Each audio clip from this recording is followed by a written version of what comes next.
ସବୁବେଳେ ମୋର ଇଚ୍ଛା ଥାଏ ଆପଣଙ୍କ ସହିତ କିଛି ୟୁଜଫୁଲ୍ ଟିପ୍ସ ସେୟାର କରିବା ପାଇଁ କିନ୍ତୁ ଖରାର ତାପ ଆଉ ଘରର କାମ ଏଇ ଦିଟାକୁ ଆଖି ଆଗରେ ରଖିକି ଟିକେ ହେଉଛି ମୋର ଏବେ ଭିଡ଼ିଓ ଛାଡ଼ିବା ଟିକେ ଡେରି ହେଉଛି।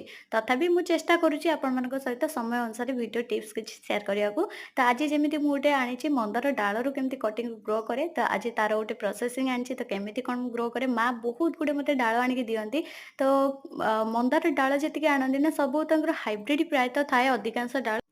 ଦେଶୀ ତ ଏମିତି ଇଜିଲି ଆପଣ ନର୍ମାଲି ଲଗେଇଦେବେ, ଖାଲି ମାଟିରେ ଯଦି ପୋତିଦେବେ ସେ ବହୁତ ଆରାମସେ ଲାଗିଯାଏ। କିନ୍ତୁ ମା ଯୋଉ ଡାଳ ଆଣନ୍ତି ବାରଣା ତା ଭିତରେ ରହେ ହାଇବ୍ରିଡ୍ ଡାଳ।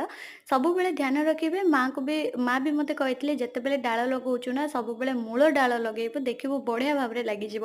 ତ ସେଇଥିପାଇଁ ଆପଣମାନଙ୍କୁ ବି ଏଇ ଟିପ୍ସଟା ବତଉଛି। ଆପଣମାନେ ଯେତେବେଳେ ବି ନେବେ ନା ଅଗ ଡାଳ ଜମା ନେବେନି, ଯୋଉ ମୂଳରୁ ବାହାରିଥାଏ ଗଛ ଯେତେବେଳେ ଯୋଉ ତା ମୂଳରୁ ନୂଆ କୁଆଁ ଦେଇଥାଏ ସେଇ କୁଆଁକୁ ହିଁ ଆପଣ ଆଉ ସବୁବେଳେ ନଜର ଦେବେ ସେଇ କୁଆଁରେ କଢ଼ ନଥିବା ଦରକାର। କଢ଼ ଥିଲେ ଆପଣଙ୍କ ଗଛ ଜମା ଲାଗିବନି, ଆଉ ଗଛକୁ ଲାଗିବ ସତ କିନ୍ତୁ ଡେରି ହବ ବହୁତ।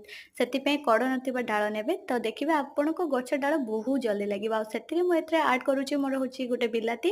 ତ ଏଇ ଗ୍ରୋ ବ୍ୟାଗ୍‌ଟା ମୋର ତ ଏବେ ଖରା ଦିନରେ ସବୁ ପୋଟ୍ ମୋର ପୁରା ଭର୍ତ୍ତି ଅଛି। ଆଗରୁ ବି ମୁଁ ଭିଡ଼ିଓରେ କହିଛି।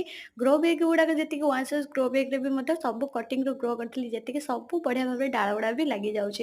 ବହୁତ ଜଣ କୁହନ୍ତି ଶୀତ ଦିନ ବର୍ଷା ଦିନରେ କେବଳ କଟିଂରୁ ଆମେ ଗ୍ରୋ କରିପାରିବା, ସେଇଟା ବହୁତ ସହଜ ହେଇଥାଏ ଆଉ ସେଇଟା ବହୁତ ଭଲ ସମୟ ବି ହେଇଥାଏ, ଭଲ ମାସ ହେଇଥାଏ କଟିଂରୁ ଗ୍ରୋ କରିବା। କିନ୍ତୁ ମୁଁ କହିବି ଆପଣ ଚେଷ୍ଟା କଲେ ଆପଣ ପ୍ରତ୍ୟେକ ମାସ ଆଉ ପ୍ରତ୍ୟେକ ଦିନ ଆଉ ପ୍ରତ୍ୟେକ ସମୟରେ ଆପଣ କଟିଂରୁ ଗ୍ରୋ କରିପାରିବେ। ସେମିତି କିଛି ନାହିଁ ଯେ ଖରା ଦିନରେ ଗ୍ରୋ ହବନି, ଶୀତ ଦିନରେ କେବଳ ଗ୍ରୋ ହବ, ସେଇଟା ସେମିତି କିଛି ଭାବନା ନାହିଁ। ଆପଣ କଟିଂ ପ୍ରୋସେସଟା ଯେମିତି ନିଆରା ଥିବା ଦରକାର ଆଉ ସବୁବେଳେ ସଠିକ୍ ଥିବା ଦରକାର, ତାହେଲେ ଯାଇକି ଆପଣ କଟିଂରୁ ସବୁବେଳେ ଆରାମସେ ଲଗେଇ ପାରିବେ।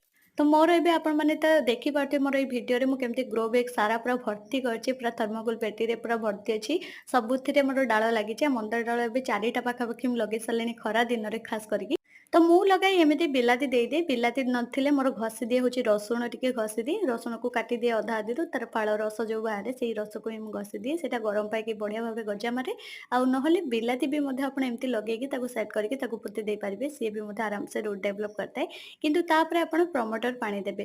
କୌଣସି ହରମୋନ୍ କୌଣସି ରୁଟିଂ ପାଉଡର ଆବଶ୍ୟକ ପଡ଼ିବନି। ଆପଣ ବିନା ରୁଟିଂ ପାଉଡରରେ ଆପଣ କଟିଂରୁ ଗ୍ରୋ କରିପାରିବେ ବହୁତ ଇଜିଲି। ତ ଏଇ ପ୍ରମୋଟର ପାଣିଟା ବି ଆପଣଙ୍କ ପାଖରେ ଅପସନାଲ୍ ଅଛି।